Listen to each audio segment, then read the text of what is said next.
Él será grande y será llamado Hijo del Altísimo. El Señor Dios le dará el trono de David, su padre, y él reinará sobre la casa de Jacob por los siglos, y su reinado no tendrá fin. María le dijo entonces al ángel: ¿cómo podrá ser esto, puesto que yo permanezco virgen? El ángel le contestó: el Espíritu Santo descenderá sobre ti, y el poder del Altísimo te cubrirá con su sombra. Por eso el santo que va a nacer de ti será llamado Hijo de Dios. Ahí tienes a tu parienta Isabel, que a pesar de su vejez ha concebido un hijo, y ya va en el 6º mes la que llamaban estéril, porque no hay nada imposible para Dios. María contestó: yo soy la esclava del Señor, cúmplase en mí lo que me has dicho. Y el ángel se retiró de su presencia. Palabra del Señor.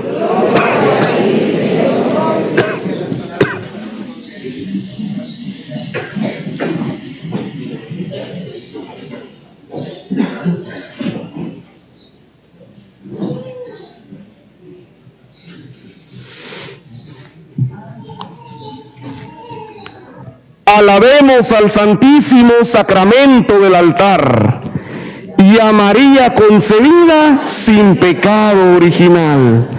Queridos hermanos, hoy celebramos la solemnidad de la Inmaculada Concepción de Nuestra Señora, primera, principal y universal patrona de toda la República de Guatemala.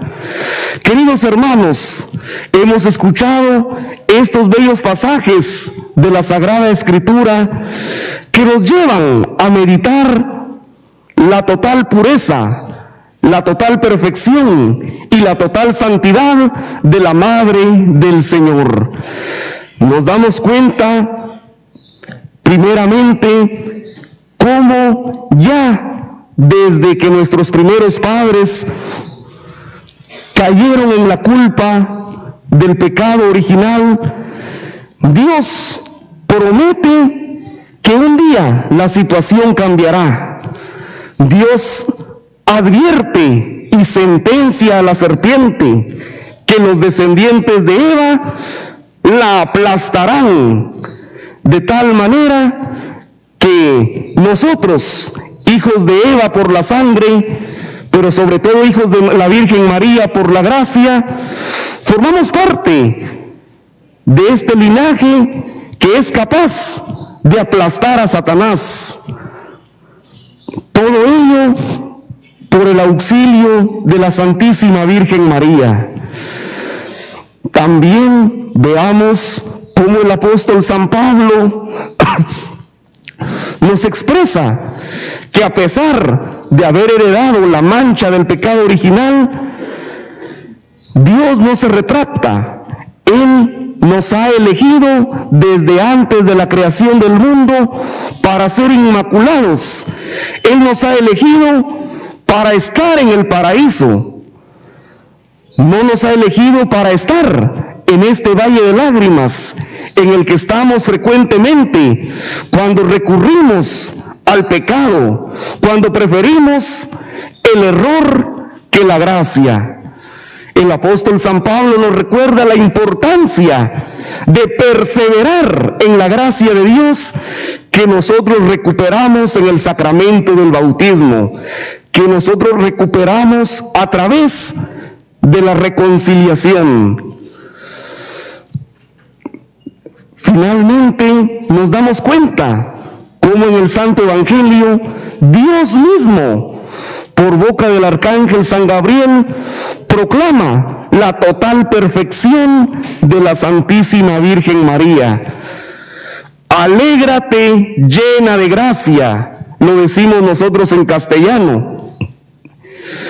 En el griego original, la palabra llena de gracia aparece escrita como quejaritomene, una palabra que ni siquiera existía en la literatura griega, de la cual San Lucas se auxilia para expresar la inmensidad de la gracia que ha sido infundida en el corazón de la Santísima Virgen desde el primer instante de su existencia.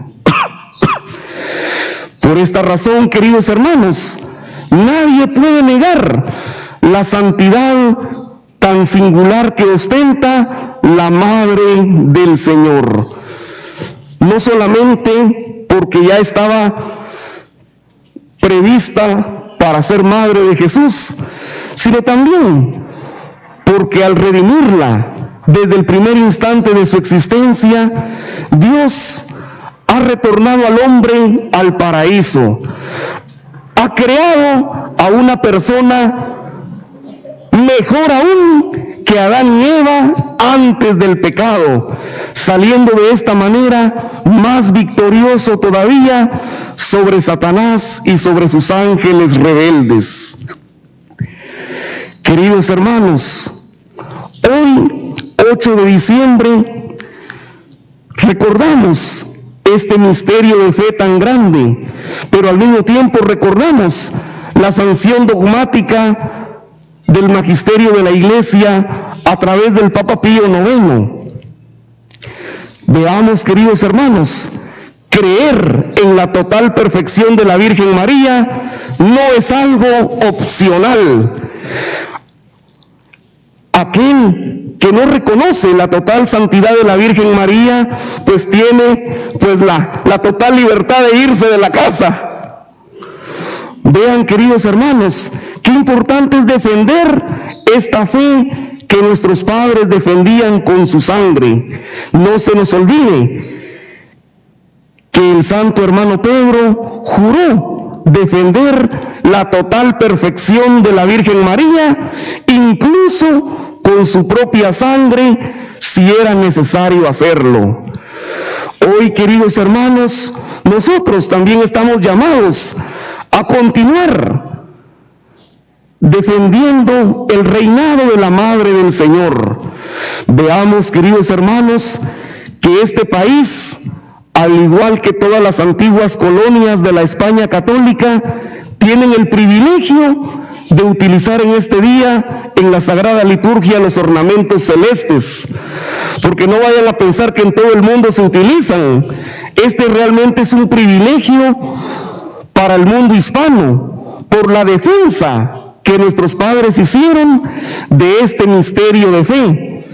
Veamos el caso de Guatemala. La primera iglesia que se edifica es en honor a la Inmaculada Concepción. La primera cofradía que surge, o que al menos que aparece mencionada, es precisamente en honor a esta advocación mariana. El primer rezado que sale en el reino de Guatemala se realiza en honor a la Virgen Inmaculada. El primer libro que se imprime se realiza para defender la Inmaculada Concepción de María, y como no había imprenta, se la trajeron desde México. Y los colores de la bandera, ¿de dónde creen que salieron? Pues precisamente del manto de la Purísima Concepción. Y ahora, queridos hermanos, veamos todo lo que nosotros hemos heredado, y nuestra generación, ¿qué le va a heredar a la siguiente? Veamos cómo ahora hay muchos que dicen que son católicos, pero andan difundiendo el aborto. Otros dicen que son católicos, pero andan defendiendo la ideología de género. Tenemos que defender la familia como Dios la creó. Tenemos que defender la vida desde el primer instante de la concepción hasta su fin natural. De lo contrario, no tendría sentido celebrar la concepción de la Madre de Jesús. Tenemos que defender, queridos hermanos, nuestra fe católica, no precisamente de los ataques del protestantismo, sino de los ataques de tantos hermanos nuestros que desconocen la realidad de nuestra santa religión. Tristemente, hay muchos hermanos católicos que ni siquiera pueden rezar el rosario, que ni siquiera pueden buscar un pasaje en la Biblia. Entonces yo digo, este de balde es católico, porque con un ejército así no me tiro a pelear porque pierdo la guerra. Vean, queridos hermanos, cuánto trabajo nos espera a todos nosotros, los descendientes de la Virgen María, que debemos proseguir esta batalla contra Satanás. No podemos quejarnos de que estamos solos, porque nuestra madre ya aplastó la cabeza de la serpiente. Nosotros lo único que tenemos que hacer es rematar lo que ella ha iniciado, abrir camino al reinado de Jesucristo nuestro Señor, este reinado de su divino corazón que no tendrá fin, el reinado del Hijo del Señor San José. Queridos hermanos, tenemos una gran responsabilidad como hijos de María Inmaculada. Y digo tenemos, porque sobre mis hombros recae un gran peso. Tengo el orgullo de expresar que bajo el báculo de mi padrino, Monseñor José Ramiro Pellecer, este país, en pleno conflicto armado interno, se consagró a la Santísima Virgen María en el misterio de su Inmaculada Concepción.